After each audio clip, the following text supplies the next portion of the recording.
कहते हैं कि दुनिया में मन सबसे ज़्यादा शक्तिशाली चीज़ होती है। अगर किसी चीज़ को तुम पूरे मन से चाह लो तो तुम उसे हासिल कर सकते हो। यह मैं नहीं कहता, यह सभी महापुरुष का कहना है। लेकिन अगर यह सत्य है, यह सच है, तो जो हम अपने मन में चाहते हैं वो हम हासिल क्यों नहीं कर पाते। कोई भी इंसान अपने मन में दुख तो नहीं चाहेगा, लेकिन वो रहता तो दुखी है। हर इंसान अपने मन से तो कामयाब होना चाहता है, खूब पैसा कमाना चाहता है, लेकिन फिर भी वो कामयाब नहीं होता। भले ऐसा दुनिया में कौन इंसान होगा जो अपने मन में यह चाहेगा कि मैं नाकामयाब रहूं या मैं पैसा ना कमाऊं। सोचने की बात है तो इसमें दो चीज़ निकल के सामने आती हैं। या तो वो महापुरुष गलत हैं जिन्होंने यह बात बोली है कि मन से हासिल हो जाता है, या फिर हम गलत हैं। और आज की जो कहानी हम आपको सुनाने वाले हैं उसमें आपको कोई ऐसा मंत्र मिलेगा, उसे समझने के बाद आपको एक ऐसा मंत्र पता चलेगा जिससे आप यह समझ पाएंगे कि मन से कोई भी चीज़ कैसे करवाई जाती है, मन में किसी बात का बीज कैसे बोया जाता है। ये बात आप इस कहानी से अच्छी तरह से समझ जाएंगे और इससे आप यह भी समझ जाएंगे कि आकर्षण का नियम क्या है, अट्रैक्शन ऑफ लॉ किसे कहते हैं। कहानी छोटी सी है लेकिन बहुत ही गहरी है। इससे पहले कि आप कहानी में खो जाएं, इस चैनल को सब्सक्राइब जरूर करें। तो चलिए चलते हैं कहानी की ओर। एक बार की बात है, एक आदमी के जीवन में सिर्फ दुख ही दुख था। वह जो भी काम करता उसे बेचारे को काम पूरा ही नहीं होता था। घर में आता तो घर में कलेश बना रहता, किसी से कोई मदद मांगता तो कोई उसकी मदद नहीं करता। ऐसा लगता था कि चारों ओर से दुखों का पहाड़ उसी पर टूट पड़ा है। उसे समझ नहीं आ रहा था कि मैं दुखों से पार कैसे पाऊं। वो दिन रात यही सोचता रहता था कि अपने दुखों से छुटकारा कैसे पाना है। इसी कारण से वो रातों को सो नहीं पाता था। उसकी आंखों के नीचे बड़े बड़े काले घेरे बन गए थे, जो इस बात का प्रतीक थे कि वह आदमी कितना दुखी है और कितना चिंतित है। कभी कभी तो उसके मन में आत्महत्या करने का भी ख्याल आता था, लेकिन अपने परिवार की चिंता करके वो एक कदम नहीं उठा पाता था।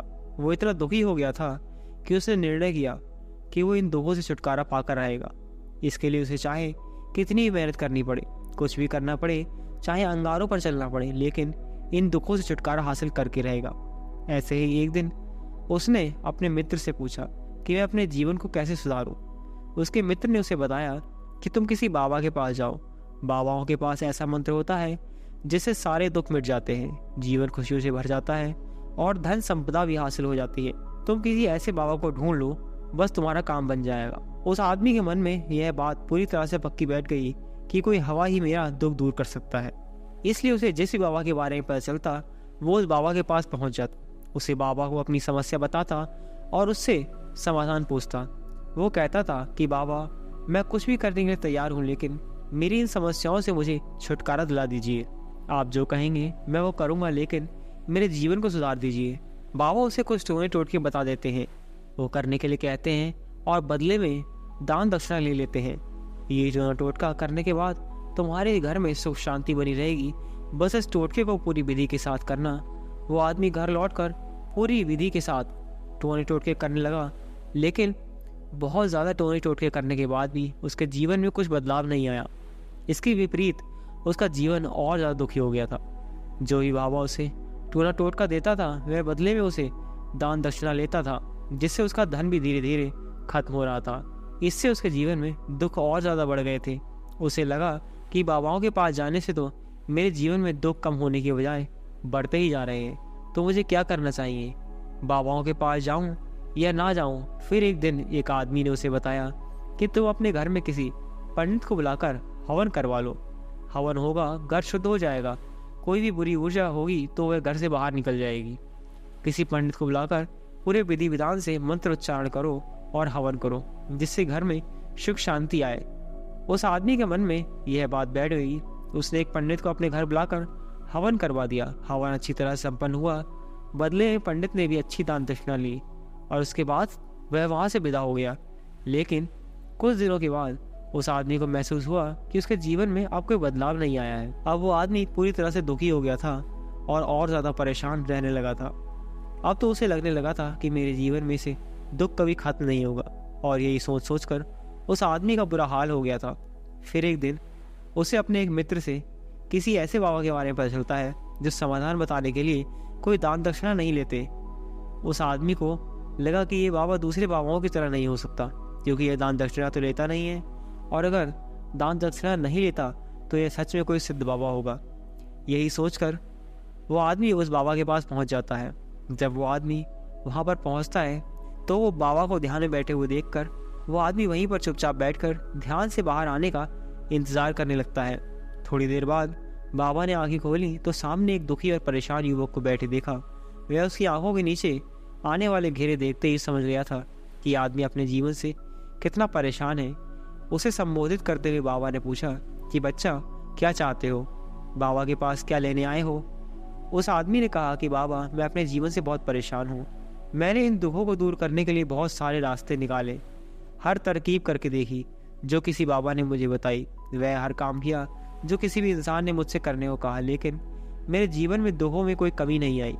बाबा, इसके विपरीत मेरे जीवन में दुखों में बढ़ोतरी हो गई। मुझे समझ नहीं आ रहा कि मैं क्या करूं। कभी कभी तो मैं आत्महत्या करने की सोचता हूं, लेकिन अपने परिवार की सोच कर मैं यह कदम नहीं उठा पाता। मैंने आपके बारे में बहुत सुना है। मैं आपके पास बहुत सारी उम्मीदें लेकर आया हूँ। कृपया करके मुझे कोई ऐसा मार्ग बताएं जिससे मुझे अपने दुख से छुटकारा मिल जाए। मैं अपने दुखों से छुटकारा पाने के लिए कुछ भी करने को तैयार हूँ। आप मुझे कोई भी रास्ता बताएं, चाहे वो रास्ता कितना भी कठिन हो, मैं उसे पार करके रहूँगा। बाबा ने महसूस किया कि जो आदमी है वो सच में बहुत परेशान है। बाबा ने उसकी बात सुनकर कहा कि बच्चा, दुखों को दूर करने के लिए मंत्र ऐसे नहीं मिलते। मंत्र पाने के लिए कुछ करना पड़ता है। तुम कुछ कर सकते हो। यह सुनकर पहले तो उस आदमी ने सोचा कि ये बाबा भी मुझसे दान दक्षिणा मांगेगा, लेकिन और कोई रास्ता ना पाकर उस आदमी ने कहा कि बाबा, आपकी जितनी भी दान दक्षिणा चाहिए मैं देने के लिए तैयार हूँ, लेकिन आपका मंत्र सच्चा होना चाहिए, वह पूरा होना चाहिए, उसका फल मुझे मिलना चाहिए। उसके बाद आप जो भी मुझसे दान दक्षिणा लेना चाहते हैं वह मैं दे दूंगा। बाबा ने कहा कि दान दक्षिणा तो बहुत छोटी सी चीज़ है, मुझे वह नहीं चाहिए। इस पर वह आदमी सोच विचार करके बोला, तो बाबा, मैं अंगारों पर भी चलने के लिए तैयार हूँ, आप मुझे बस आज्ञा दीजिए। बाबा ने कहा कि अंगारों पर चलने वाली छोटी चीज़ मैं तुमसे नहीं करने वाला। मैं जो तुमसे कहने वाला हूँ वो बहुत कठिन मंत्र है, उसे पूरा कर पाओगे? बाबा ने कहा। तब वो आदमी बोला, आप मुझे बताइए तो सही, मुझे करना क्या है? मैं कुछ भी करने को तैयार हूँ। इस पर बाबा ने उससे कहा, यहाँ से जब तुम अपने घर को जाओगे तो रास्ते में अपने मन में यह दोहराते जाना कि मैं सुखी हूँ, मैं सुखी हूँ, मैं सुखी हूँ। बार बार अपने मन में यही दोहराना, और याद रहे जुबान पर यह नहीं आना चाहिए, यह सिर्फ मन में दोहराना है। यह बात सुनकर वह आदमी बोला कि बाबा, मैं कर लूँगा, लेकिन इससे होगा क्या? बाबा बोले, इस मंत्र को करके देखो। वैसे तो तुमने इतने बाबाओं के मंत्र किए हैं, तो इस मंत्र को भी करके देखो। तो उस आदमी ने मन ही मन सोचा कि ये बाबा कोई दान दक्षिणा तो ले नहीं रहे हैं, और छोटा सा मंत्र है, इसे तो मैं कर ही लूँगा। वो बोला, ठीक है बाबा, मैं यह मंत्र ज़रूर करूँगा। वो आदमी ये कहकर वहाँ से उठकर चलने लगा, लेकिन जैसे ही वो चलने लगा पीछे से बाबा ने बोला, बच्चा, एक बात याद रखना, जब तुम यह मंत्र अपने मन में दोहराओगे तब तुम्हारे मन में बंदर के विचार नहीं आने चाहिए, बंदर का ख्याल भी नहीं आना चाहिए। यह मंत्र सिद्ध होगा। वो आदमी बोला, मुझे तो आज तक कोई बंदर का विचार नहीं आया, तो अब क्यों आएगा? आप चिंता मत करिए बाबा, मैं बस मन में यही दोहराऊंगा कि मैं सुखी हूँ, मैं सुखी हूँ। इसके अलावा बंदर का कोई विचार मेरे मन में नहीं आएगा। यह कहकर वह आदमी वहां से चल दिया। वो अपने मन में मैं सुखी हूँ, मैं सुखी हूँ यह दोहराता हुआ थोड़ी दूर ही चला था कि उसके मन में अचानक से बंदर का ख्याल आ गया। बंदर का ख्याल एक बार आया और चला भी गया, लेकिन उस आदमी ने सोचा कि आज तक तो मुझे बंदर का कोई विचार नहीं आया, ये आज बंदर का विचार क्यों आ गया? और ऐसे करके उसने उस बंदर के विचार को पकड़ लिया। वो ये भूल गया था कि मुझे क्या मंत्र दोहराना है, और वो बंदर के बारे में सोचने लगा।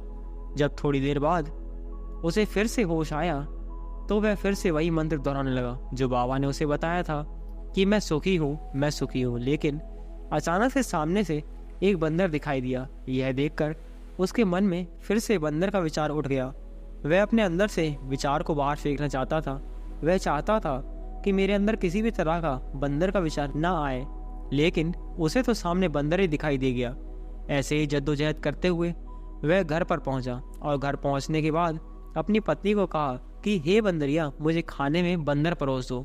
और जब उसे एहसास हुआ कि उसने क्या बोल दिया तो वह अपने बाल नोचने लगा। वह दीवारों से सर मारने लगा कि आज तक मुझे बंदर का कोई विचार नहीं आया, और आज मुझे ये क्या हो गया है कि मुझे हर जगह बंदर ही बंदर नजर आ रहे हैं। यह कैसी माया है।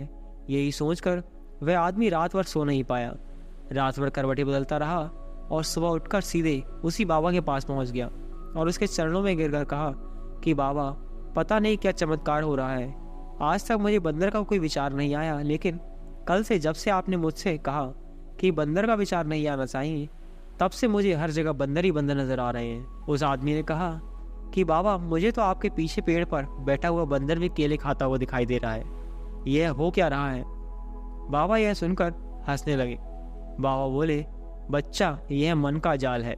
एक ऐसा जाल है जिसे समझ पाना इतना आसान नहीं। बंदर तो तुम्हारे रास्ते में पहले भी आते थे। जब तुम मेरे पास आए थे तो इन्हीं पेड़ों पर यह बंदर घूम रहे थे, लेकिन जब तुम्हारे ध्यान में यह बंदर था नहीं, तब तुम्हारे ध्यान में सिर्फ अपने दुख थे।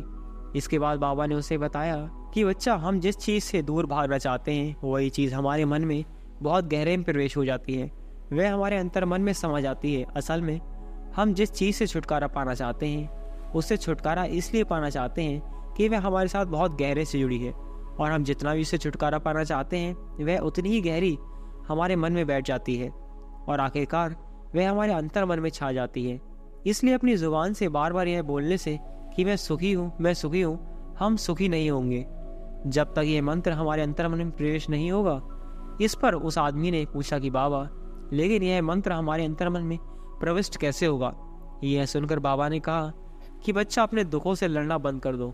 जब तक तुम अपने दुखों को दूर करने के सोचते रहोगे, तब तक वह दुख तुमसे चिपके रहेंगे। तब तक वो दुख तुम्हारे अंतर मन पर अपना राज जमाए बैठे रहेंगे। जिस दिन तुम उन दुखों के बारे में सोचना ही छोड़ दोगे, उन दुखों से छुटकारा ही नहीं पाना चाहोगे, उस दिन से ही तुम्हारी जिंदगी में दुख गायब हो जाएंगे। क्योंकि किसी भी चीज़ से छुटकारा पाने के लिए हमें उसी चीज़ के बारे में सोचना पड़ता है, और हम जितना भी उस चीज़ के बारे में सोचते हैं वह उतनी ही गहरी हमारे मन में प्रविष्ट होती चली जाती है। हम अधिकतर समय दुखों के बारे में ही सोचते हैं। हम यही सोचते हैं कि हमारे जीवन में दुख है और हमें इससे छुटकारा पाना है। इसी वजह से बार बार सोचने से वो दुख हमारे अंतर मन में प्रविष्ट हो जाते हैं और हमें एहसास भी नहीं होता। इसलिए अगर तुम दुखों से छुटकारा पाना चाहते हो तो दुखों से छुटकारा पाने के बारे में सोचना छोड़ दो, तुम्हें दुखों से छुटकारा मिल जाएगा। अक्सर आदमी धूम्रपान छोड़ना चाहता है, शराब छोड़ना चाहता है, सुबह अपने आप से वादा करता है कि मैं कोई भी गलत काम नहीं करूँगा, लेकिन शाम को जब वह लौटता है तो नशे में चूर होकर लौटता है।